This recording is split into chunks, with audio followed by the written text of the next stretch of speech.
अस्सलामुअलैकुम वरहमतुल्लाहि वबरकातुहू।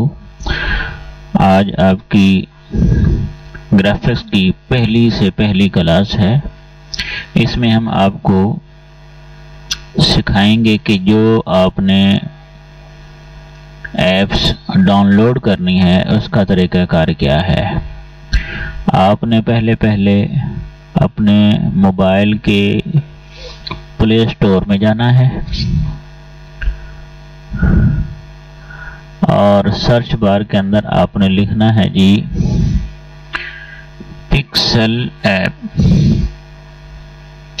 ये वाली जो ऐप आपको नज़र आ रही है ये आपने अपने मोबाइल में डाउनलोड कर लेनी है। मेरे मोबाइल में चूंकि पहले से डाउनलोड है इसलिए यहाँ ऑप्शन आ रहा है ओपन का।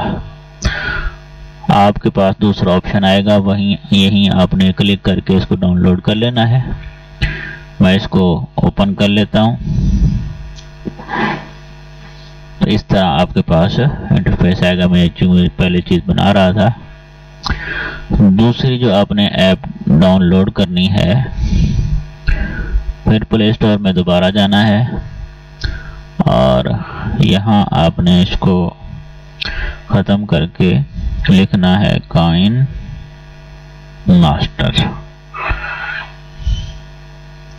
ये वाली जो ऐप है इसको आपने इंस्टॉल करना है, काइन मास्टर। यहाँ अपडेट आ रही है, मैं अपडेट नहीं कर रहा। आपने इसको यहाँ से क्लिक करके डाउनलोड करना है अपने मोबाइल के अंदर।